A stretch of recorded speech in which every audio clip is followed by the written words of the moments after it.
Good morning, how are you today? Welcome. It's absolutely hot in beautiful Brisbane, Australia, and I'm fortunate because it's even hotter around the rest of Australia.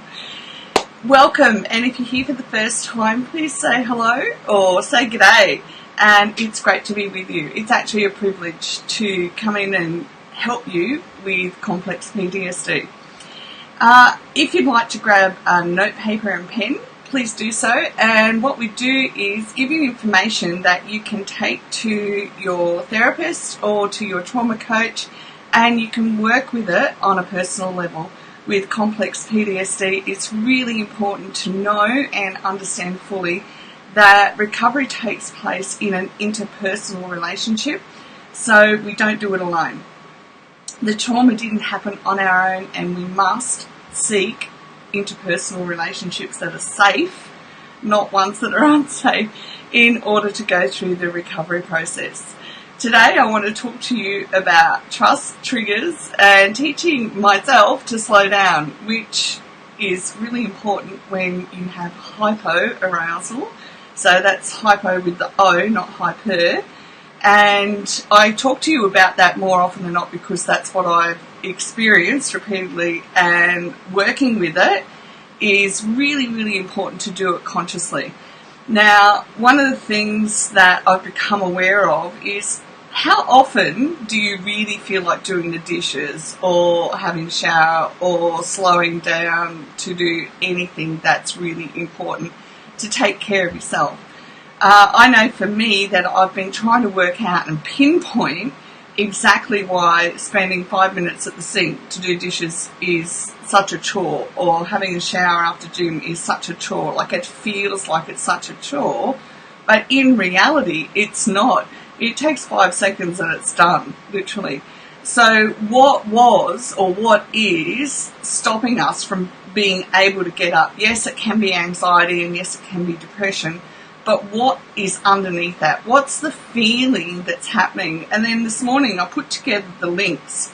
With hypoarousal, we don't want to slow down, because if we slow down and we slow our mind down to feel how we're feeling, it's an unknown quantity slowing down, because we're so used to walking around wired. Okay, literally our neurology, our biology, our physiology is wired to be aware and looking for, am I unsafe? Okay? And when I realised this morning, I just had a shower from gym, and as I'm slowing down, I'm going, right, I am safe to slow down. All of a sudden, my body went into full-blown panic attack. So I'm drying myself off, and literally my body is perspiring even more because I said I'm safe to slow down. And this is how strong it is when we get triggered. But what we can do with the trigger is teach ourselves, teach our mind, teach our neurology, biology, physiology, by repeatedly, I am safe, and then going, feeling, I am safe. Now, of course, you know, all the inner parts are still going to feel anxious, because we are choosing to teach ourselves that I'm safe to slow down and be in this moment. Okay, and that's mindfulness as well. So bringing our thoughts and our emotions and our body right into this moment. So for us, when all we were ever raised on was having this hypoarousal, and, you know, our muscles spend a lifetime tight, for us to consciously slow down, our brain's not wired for it yet. So of course it's going to trigger us. Absolutely going to trigger us. So I'm there and drying myself off, and I'm like, I'm still wet. This is crazy. And, you know, my towel's soaking, so I get another towel. And I went, okay, so what am I going to do? I'm going to get on camera and I'm going to be perspiring, and I am perspiring a bit. It's not as bad, okay, because I feel really comfortable with what I do, but I'm still trying to get into that state and stage of just slow down and be in this moment. Now, why do we have to do this? We have to do this because we want to change the neural pathways so that they're not on hyperarousal all the time. Now, one of the things that we work on in order that this becomes possible is trust. Because so often from childhood, trust is not something that we've ever had, we've ever experienced, and quite often in our life, the people that come into our life, unbeknownst to us, break our hearts because of the whole wiring that's gone on from our life. That's a whole other chat show. But in order to get us started on the pathway of trust, we need to learn a few things about trust and put them into place in our life. So the first part of trust is learning to trust in ourselves, but trust in the decisions we make.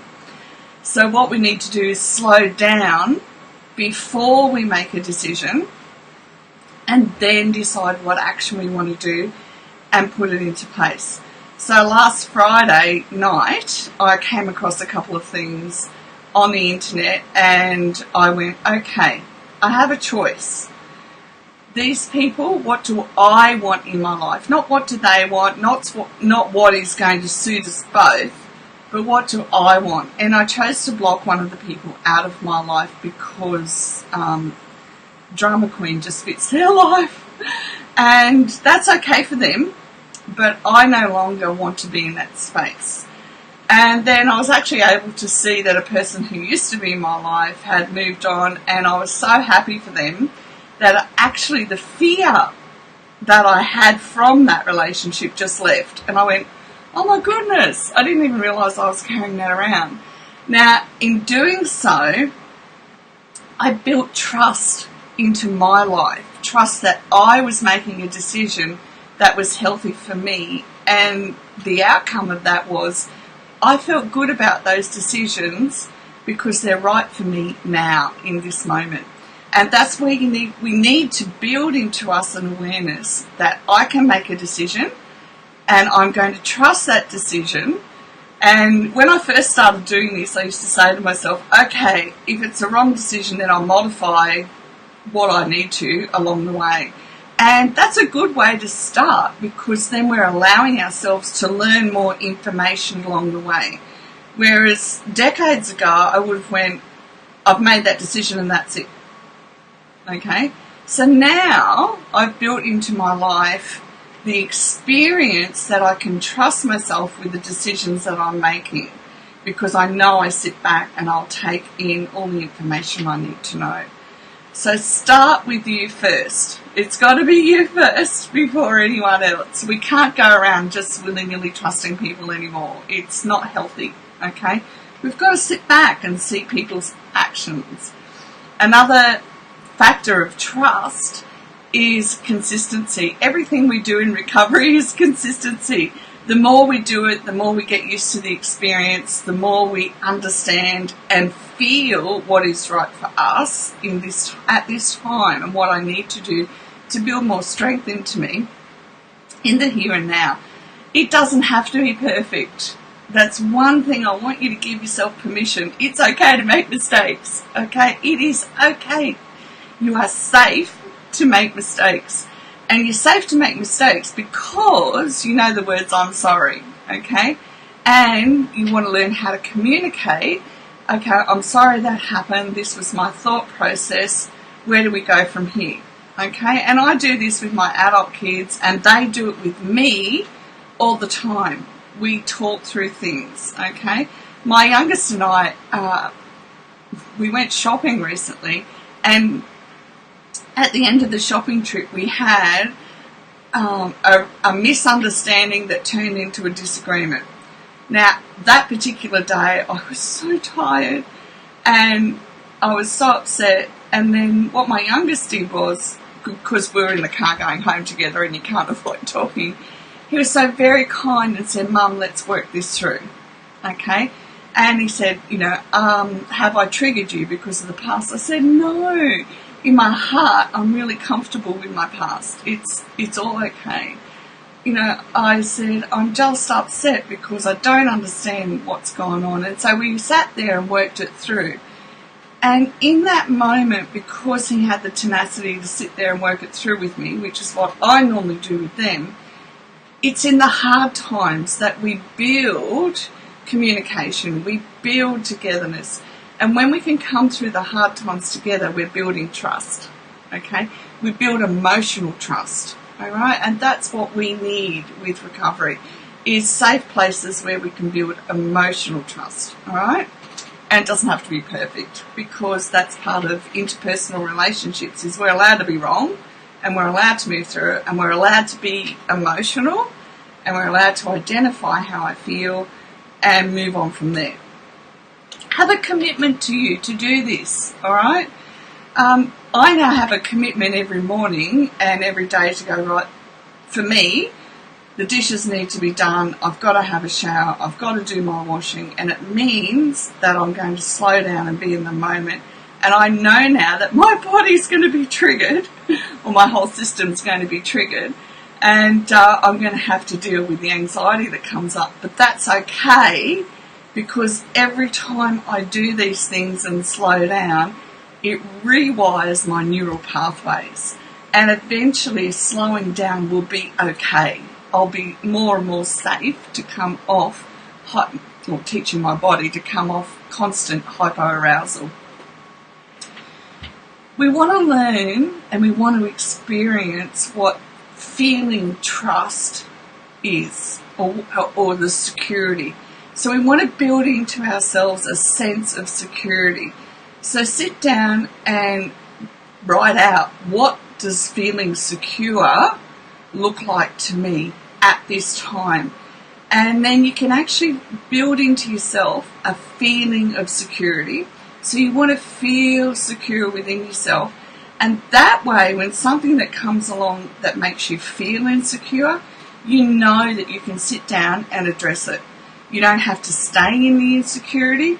You say, right, well, this doesn't align with me feeling secure. So whoever it is in your life, we need to sit down and have a chat so that I can feel secure. But if we don't build the feeling of security into us first, we will get triggered. Okay, because we've got to know what that feels like within ourselves and in our own environment.